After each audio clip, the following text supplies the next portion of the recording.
नमस्कार, मैं हूं प्रकाश श्रीवास्तव। हमारे खास कार्यक्रम पूरा सच में आपका स्वागत है। और खबरों की दुनिया में पूरा सच बहुत जरूरी होता है, क्योंकि झूठ से भी खतरनाक होता है अधूरा सच, और उसी तरह खतरनाक होती है अधूरी खबर। इसलिए हर खबर का पूरा सच हम आपको बताएंगे, वो भी तथ्यों, तर्कों और सबूतों के साथ। तो आइए बिना देर किए देखते हैं पूरा सच।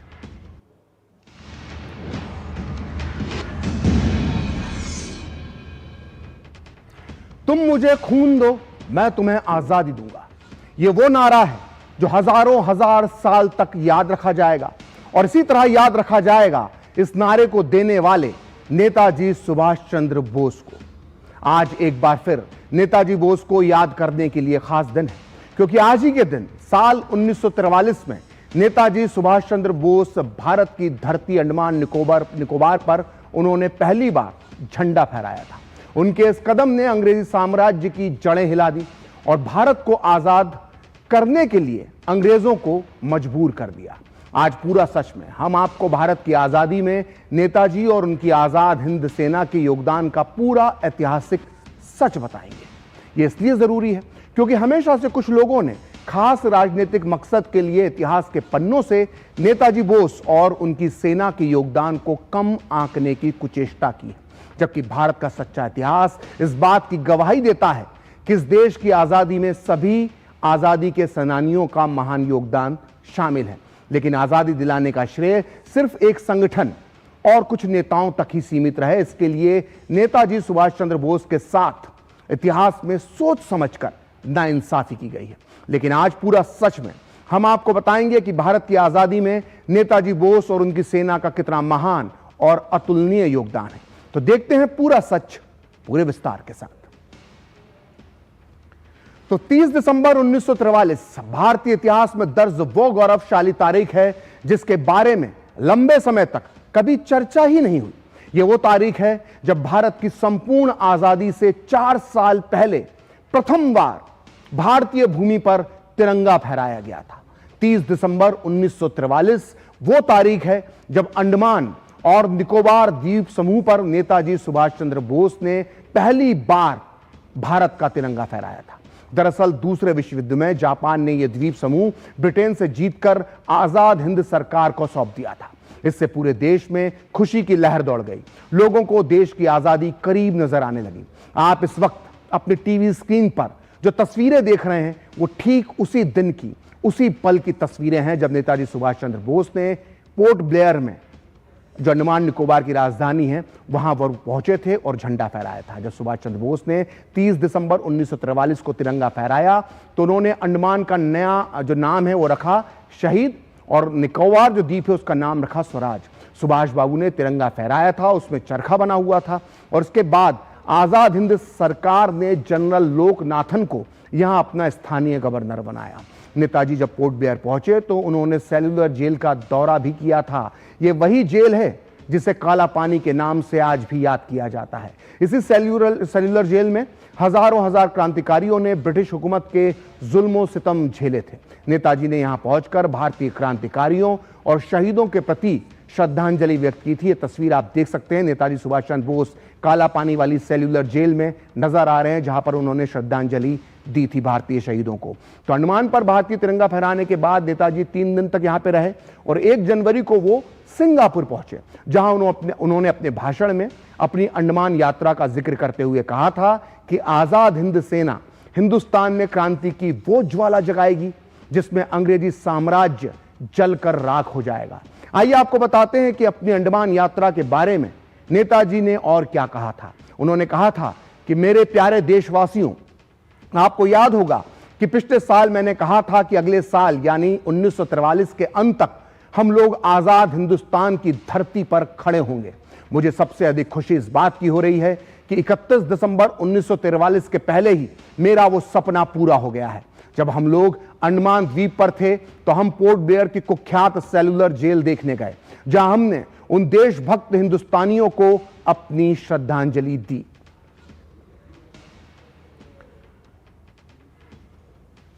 तो प्रधानमंत्री नरेंद्र मोदी ने भी आज उस ऐतिहासिक दिन को याद किया जब आज ही के दिन 1943 में नेताजी सुभाष चंद्र बोस ने पोर्ट ब्लेयर में साहस और पराक्रम के साथ तिरंगा फहराया था। पीएम मोदी ने कहा कि वो क्षण हमें याद दिलाता है कि स्वतंत्रता केवल आकांक्षा से नहीं बल्कि सामर्थ्य, परिश्रम, न्याय और संगठित संकल्प से आकार लेती है। वहीं गृह मंत्री अमित शाह ने 1943 की इस घटना को स्वतंत्रता संग्राम का बहुत बड़ा पड़ाव बताया।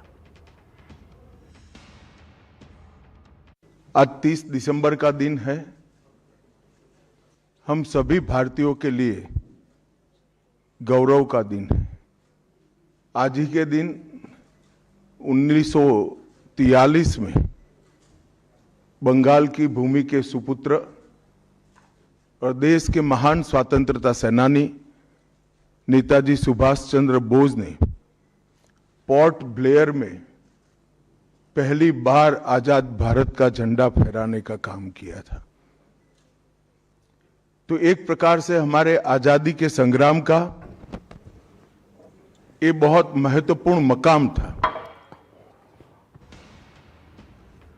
तो आज इस ऐतिहासिक मौके पर पूरा सच में हम आपको तथ्यों, तर्कों और सबूतों के साथ आपको बताएंगे कि भारत की आजादी में नेताजी सुभाष चंद्र बोस और उनकी आजाद हिंद सेना का कितना योगदान था। हम आपको उस दौर के नेताओं के बयान बताएंगे और साथ ही बताएंगे ब्रिटिश सरकार की खुफिया रिपोर्ट्स, जिनके आधार पर यह पूरा सच बाहर निकलेगा कि अंग्रेजों ने अगर भारत छोड़ा तो इसके पीछे नेताजी और उनकी सेना का एक बहुत बहुत बड़ा योगदान था। और इसकी शुरुआत हम करेंगे ब्रिटेन के पूर्व प्रधानमंत्री एटली से। फरवरी 1947 में तत्कालीन ब्रिटिश प्रधानमंत्री एटली की सरकार ने ही भारत को आजादी देने का फैसला किया था। जाहिर है प्रधानमंत्री एटली ने दुनिया का इतिहास बदलने वाला यह फैसला देने से पहले हर मुद्दे पर गौर किया होगा। भारत को क्यों आजाद करना है इसका भी उन्होंने अध्ययन किया होगा। और खुद प्रधानमंत्री एटली ने माना था कि उन्होंने भारत को आजादी देने का फैसला सुभाष चंद्र बोस की आजाद हिंद सेना और 1946 में मुंबई में हुए नौसैनिक विद्रोह की वजह से किया था। दरअसल एटली 1956 में कलकत्ता आए थे। इस दौरान वो पूरे 2 दिन तक पश्चिम बंगाल के कार्यवाहक गवर्नर जस्टिस पीवी चक्रवर्ती के मेहमान थे। जस्टिस चक्रवर्ती ने एक पत्र में जो लिखा है वो बेहद चौंकाने वाला था। उन्होंने इस पत्र में लिखा है कि ब्रिटेन को किन वजहों से भारत छोड़ने के लिए मजबूर होना पड़ा, इस विषय पर मेरी एटली से विस्तार के साथ चर्चा हुई। मैंने एटली से सीधा सवाल किया कि गांधी जी द्वारा 1942 में शुरू हुआ भारत छोड़ो आंदोलन अपनी धार खो रहा था। 1947 में कोई और बड़ी वजह भी दिखाई नहीं देती थी। तो फिर क्या कारण था कि अचानक आपकी ब्रिटिश सरकार ने भारत को आजाद करने का फैसला कर लिया? जवाब में एटली ने कई कारण गिनाए, लेकिन इन सब में सबसे मुख्य था भारतीय सेना और नौसैनिकों में ब्रिटिश शासन के प्रति बढ़ता असंतोष और अविश्वास। एटली के मुताबिक इस असंतोष के बढ़ने का प्रमुख कारण सुभाष चंद्र बोस की आजाद हिंद फौज थी। तो नेताजी सुभाष चंद्र बोस जब तक जर्मनी और जापान में थे तब भी अंग्रेज उनके नाम से कांपते थे, और जब वो रहस्यमय तरीके से लापता हो गए तब भी अंग्रेजों के अंदर उनका खौफ बना रहा।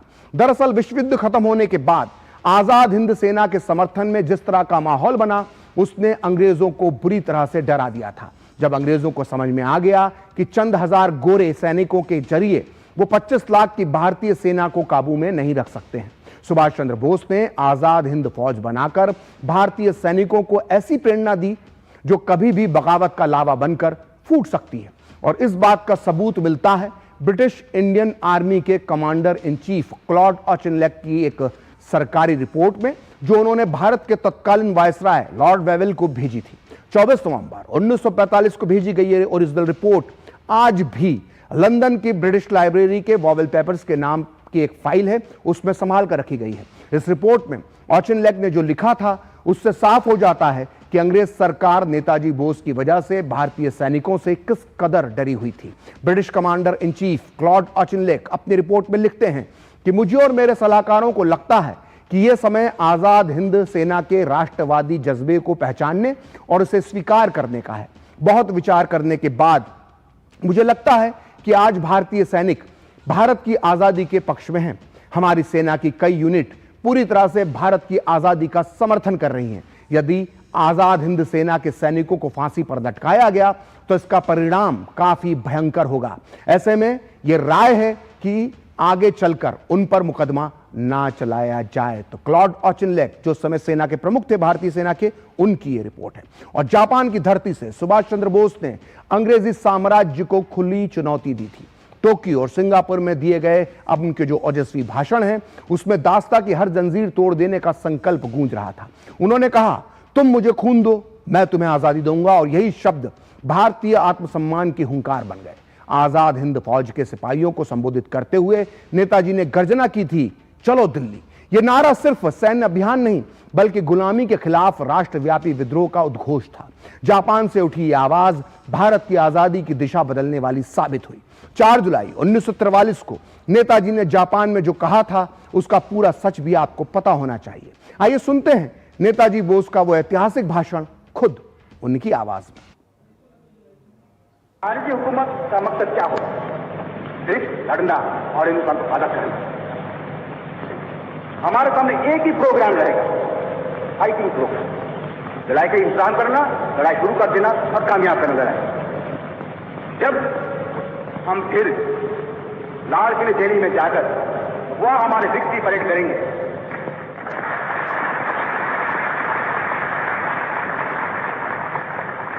यह रास्ता सीधा, हमें अपना खून बहाना है, हमें कुर्बानी उठाना है, सब रुकावटें का सामना करना है, आखिर में कामयाब होंगे। इस रास्ते में हम क्या देखें? हम सब गुलाम हैं। हमारे हाथ में हाथ है क्या? हमारे रास्ते में आएगी भूख, प्यार, तकलीफें, विपदें, मौत। कोई नहीं कह सकता है जिन लोग इस जंग में शरीक होंगे उनसे कितने लोग निकलेंगे जिंदा हो। कोई बात नहीं है हम जिंदा रहेंगे या तो मरेंगे, कोई बात नहीं है। बात कोई सही बात यह है, आम बात यह है, आखिर में हमारी कामयाबी होगी, हिंदुस्तान आजाद होगा। तो हम इस बात का पूरा सच जानने की कोशिश कर रहे हैं कि कैसे इस देश को नेताजी की जो अहम योगदान था, उसकी बदौलत आजादी मिली। इस कड़ी में हम आपको बता रहे हैं कि ऐसे नेता का बयान जिसकी महानता और सच्चाई पर किसी को शक नहीं है। मैं बात कर रहा हूं डॉक्टर भीमराव बाबा साहेब अंबेडकर की, जिनका खुद मानना था कि भारत को आजादी नेताजी सुभाष चंद्र बोस और आजाद हिंद सेना की वजह से मिली। डॉक्टर अंबेडकर ने इतनी बड़ी बात 1955 में बीबीसी रेडियो को दिए एक इंटरव्यू में कही थी। यह इंटरव्यू आज भी सोशल मीडिया पर, यूट्यूब पर मौजूद है और आप इसे खुद डॉक्टर अंबेडकर की आवाज में सुन सकते हैं। इस इंटरव्यू में बाबा साहेब अंबेडकर ने कहा था कि सुभाष चंद्र बोस ने जो आजाद हिंद फौज बनाई थी, उसकी वजह से भी अंग्रेजों ने भारत को आजाद करने का फैसला लिया। अंग्रेज इस भरोसे में भारत पर हुकूमत कर रहे थे कि इस देश में राजनेता चाहे जो भी कर लें, फिर भी भारतीय सैनिकों की अंग्रेज सरकार के लिए वफादारी कभी नहीं बदलेगी। लेकिन सुभाष चंद्र बोस की वजह से अंग्रेजों का यह भरोसा पूरी तरह से चकनाचूर हो गया। अंग्रेजों को यह समझ में आ गया कि उन्हें तबाह करने के लिए भारतीय सैनिकों को एक पलटन बनाने के लिए उकसाया जा सकता है। यह बात डॉक्टर अंबेडकर ने कही थी। तो आपने डॉक्टर अंबेडकर का जो मानना था वो साफ साफ सुन लिया। उनका मानना था कि इस देश को आजादी नेताजी सुभाष चंद्र बोस की वजह से भी मिली है। लेकिन सिर्फ डॉक्टर अंबेडकर की बात को पूरा सच मान लेने से भर से यह पड़ताल हमारी पूरी नहीं हो सकती और इस देश को आजादी दिलाने में किसका कितना योगदान था, इसके लिए हम आगे और भी सबूत देंगे। लिहाजा आज हम पूरे सबूतों के साथ देश, काल, स्थिति और परिस्थिति का अध्ययन करेंगे। दरअसल 1939 में जब दूसरा विश्व युद्ध शुरू हुआ, तभी से सुभाष चंद्र बोस ये चाहते थे कि कांग्रेस को अंग्रेज सरकार के खिलाफ एक बड़ा आजादी का आंदोलन शुरू करना चाहिए। लेकिन उस वक्त, क्योंकि उस वक्त जो अंग्रेज थे वो कमजोर थे, इसलिए उनके खिलाफ आंदोलन हो, यह नेताजी बोस का मानना था। लेकिन गांधी, नेहरू उनके इस विचार से सहमत नहीं थे। लिहाजा नेताजी बोस को कांग्रेस से इस्तीफा देना पड़ा। इसके बाद जब नेताजी जर्मनी पहुंच गए और जर्मनी और जापान की मदद से वो भारत की आजादी के लिए काम करने लगे, तो कांग्रेस के अंदर खलबली मच गई। जहां तक आम जनता की बात है, तो सुभाष चंद्र बोस कांग्रेस के अन्य नेताओं की तुलना में अचानक ज्यादा लोकप्रिय होने लगे। इन सारी घटनाओं ने गांधी जी पर भी अपना असर डाला। वो भी सुभाष चंद्र बोस के इस कार्य से प्रभावित हो गए थे और गांधी जी की सोच का वर्णन मिलता है मौलाना अबुल कलाम आजाद की मशहूर पुस्तक इंडिया विंस फ्रीडम में। मौलाना आजाद अपनी इस किताब के पेज नंबर 36 पर जो लिखते हैं, उसे आपको बहुत ध्यान से सुनना चाहिए। वो लिखते हैं, सुभाष चंद्र बोस द्वारा जर्मनी और जापान की मदद से किए गए प्रचार का लोगों पर प्रभाव पड़ा। जापान ने भारत की आजादी का वादा किया था, इसलिए लोग उसकी तरफ खिंचते चले गए। लोगों का मानना था कि जापान ने ब्रिटेन को कमजोर बना दिया है और भारत को उसका लाभ उठाना चाहिए। मौलाना आजाद आगे लिखते हैं, जहां तक गांधी जी की बात थी तो सुभाष चंद्र बोस के जर्मनी चले जाने का उन पर गहरा प्रभाव पड़ा था। पहले बोस के कई काम गांधी जी को पसंद नहीं आते थे, लेकिन अब मुझे उनके विचारों में परिवर्तन महसूस हो रहा था। मौलाना आजाद आगे लिखते हैं कि गांधी जी की कई बातों से मुझे लगता था कि बोस ने हिंदुस्तान से निकल भागने में जिस साहस और कुशलता का प्रदर्शन किया है, उसके लिए उनके यानी गांधी जी के मन में प्रशंसा का भाव था। बोस के प्रति इसी प्रशंसा के भाव ने युद्ध के प्रति गांधी जी के दृष्टिकोण पर भी प्रभाव डाला था। तो सोचिए कितनी बड़ी बात मौलाना अबुल कलाम आजाद ने गांधी जी की सोच के बारे में लिखी है, जो नेताजी के लिए रखते थे। तो आपने इस वक्त तक यह पूरा सच जान लिया होगा कि गांधी जी के अलावा British prime minister Attlee, British commander in chief Claude Auchinleck और बाबा साहब अंबेडकर भी नेताजी बोस के साहस और बहादुरी के कायल थे। लेकिन उस समय कांग्रेस के बाकी नेता सुभाष चंद्र बोस और उनकी आजाद हिंद सेना के बारे में क्या राय रखते थे, इसका भी पूरा सच आपको पता होना चाहिए। लेकिन यह सच जानने से पहले थोड़ा सा आपको उस दौर के घटनाक्रम को समझना होगा। जैसा कि आप सभी जानते हैं कि 1941 में बोस अंग्रेजों की आंख में धूल झोंककर जर्मनी पहुंच गए थे। यहां उन्होंने जर्मनी की कैद में बंद 4,500 भारतीय युद्धबंदियों के साथ फ्री इंडिया लीजन के नाम से एक सेना तैयार की। इतना ही नहीं, नेताजी बोस ने तब तक जापान के साथ भी संपर्क स्थापित कर लिया था।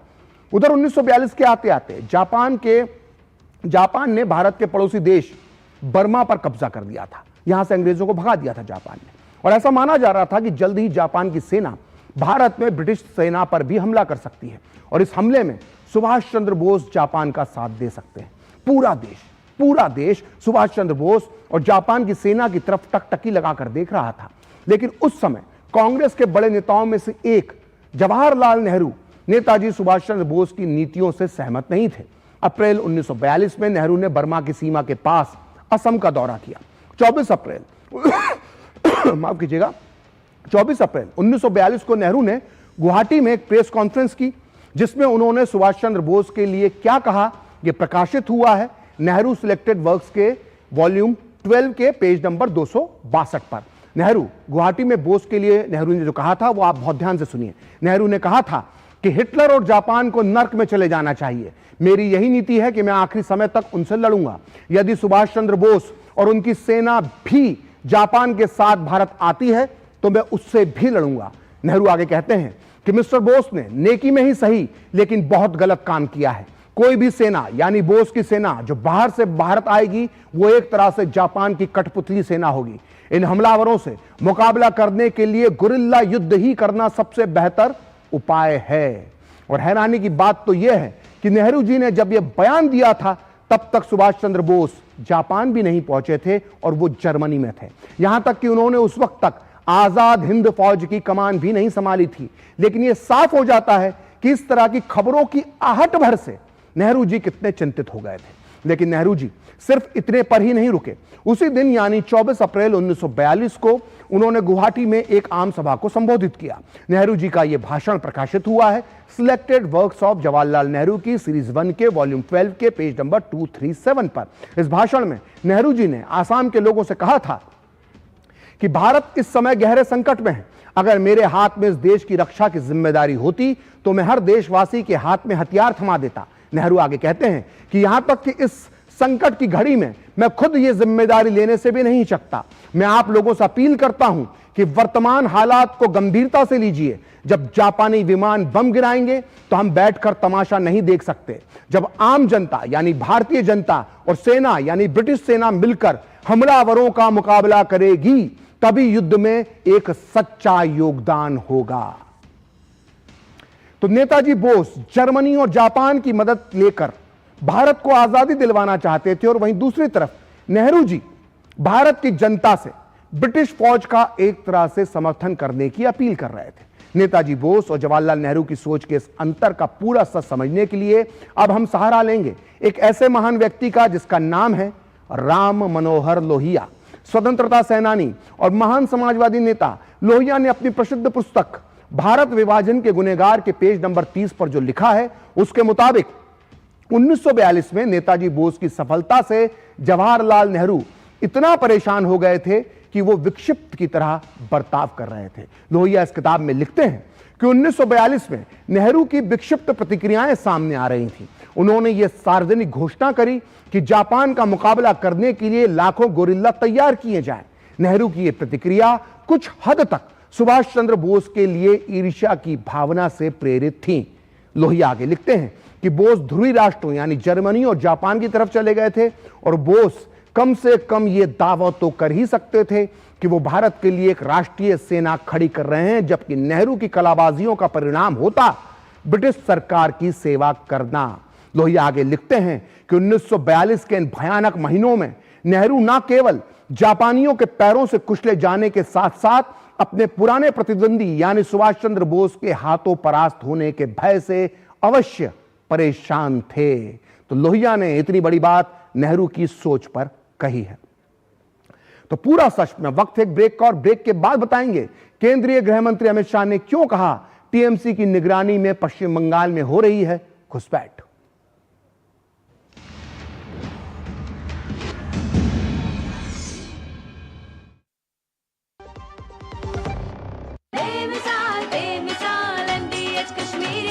लाल रंग इसका अपार, तीखा कम है फिर भी स्वाद। बेमिसाल बेमिसाल MDH कश्मीरी, और कम दाल पर असली दाल। MDH कश्मीरी लाल मिर्च पाउडर। बेमिसाल बेमिसाल MDH कश्मीरी, MDH। जरा सी हंसी दुलार जरा सा, The taste of India, जरा सी अनबन प्यार जरा सा, the taste of India, यही तो अमूल है स्वाद इंडिया का, यही तो अमूल है। the taste of India, taste of India। समाज ऐसा होना चाहिए जिसमें कोई भी भूखा न रहे, छोटा बड़ा इससे ऊपर उठकर सब लोग मिलकर साथ रहे। माननीय प्रधानमंत्री श्री नरेंद्र मोदी जी की सोच को साकार करते हुए दिल्ली सरकार ने भारत रत्न पूर्व प्रधानमंत्री अटल बिहारी वाजपेयी जी के जन्म दिवस पर अटल कैंटीन का शुभारंभ किया। मुख्यमंत्री श्रीमती रेखा गुप्ता के नेतृत्व में दिल्ली सरकार 100 स्थानों पर अटल कैंटीन शुरू कर रही है, जहां श्रमिकों और जरूरतमंदों को सिर्फ 5 रुपए में पौष्टिक भोजन मिलेगा। सभी अटल कैंटीन में डिजिटल टोकन, CCTV निगरानी और नियमित ऑडिट से सुनिश्चित होगी पूरी पारदर्शिता। यह सिर्फ भोजन नहीं बल्कि सम्मान और समानता का प्रतीक है। LIC युवा प्रोफेशनल्स के लिए लाए हैं नवजीवन श्री। करें नियमित प्रीमियम का भुगतान, जीवन बीमा का आनंद लें, प्राप्त करें प्रीमियम के प्रतिशत पर गारंटीकृत एडिशंस, अपने वित्तीय लक्ष्यों के अनुरूप मैच्योरिटी पर गारंटीकृत धनराशि पाएं। मौजूदा पॉलिसी धारकों के लिए आकर्षक अतिरिक्त लाभ आज ही खरीदें। जब धरती चीर कर निकलता है लोहे का पत्थर और मिलता है मोंगिया के जोश से, फिर तपता है, पिघलता है और बनता है फौलाद। अब होता है सरिया सारी खूबियों के साथ। मोंगिया स्टील, मजबूत देश का मजबूत सरिया। कम ब्याज पे लोन चाहिए, वो भी ऐप से। वाह, फंसा। अनजान ऐप से बचें। RBI कहता है जानकार बनिए, सतर्क रहिए। स्वाद से करेंगे नया साल का स्वागत। गोल्डी मसाले की ओर से हैप्पी न्यू ईयर।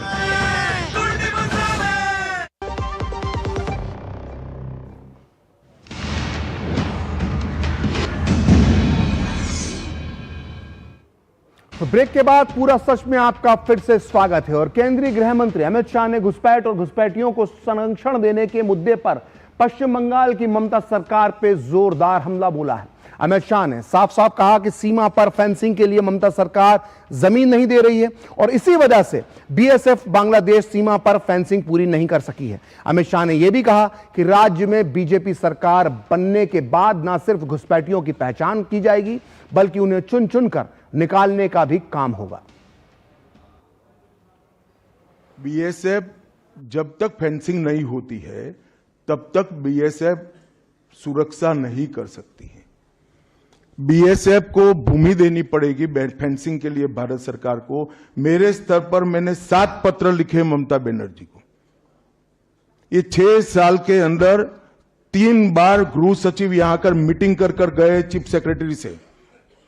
मैं पूछना चाहता हूं तृणमूल कांग्रेस की सरकार को, जमीन देने में क्या डर है? कि आपकी कोई रिस्पॉन्सिबिलिटी नहीं है या आप घुसपैठ होने देना चाहते हो? नदी नाले जंगल कहीं से कोई घुसपैठिया आ जाता है, कहां आता है? सबसे पहले गांव के थाने और पटवारी के बगैर कोई रह सकता है? इसके डॉक्यूमेंट कौन बना रहा है? बंगाल सरकार बना रही है। देश भर से जो घुसपैठिए पकड़े जा रहे हैं, इनके पास से बंगाल के डॉक्यूमेंट, फर्जी डॉक्यूमेंट पकड़े जाते हैं। उन्होंने घुसपैठियों को अपनी वोट बैंक मजबूत करने के लिए राज्य सरकार की नीति के रूप में स्वीकार कर लिया है। इसलिए मैं कहता हूं कि तृणमूल कांग्रेस घुसपैठ नहीं रोक सकती। बंगाल की डेमोग्राफी खतरनाक तरीके से बदल रही है और आने वाला समय बहुत चिंताजनक है। इंसान छोड़ दीजिए, परिंदा भी पैर नहीं मार पाए, इस प्रकार की एक मजबूत ग्रिड की रचना हम करेंगे और न केवल घुसपैठ रोकेंगे, सारे घुसपैठियों को चुन चुन कर भारत के बाहर निकालने का काम भी भारतीय जनता पार्टी की बंगाल सरकार करेगी। तो आज पूरा सच में इतना ही। मुझे और मेरी पूरी टीम को दीजिए अनुमति। नमस्कार।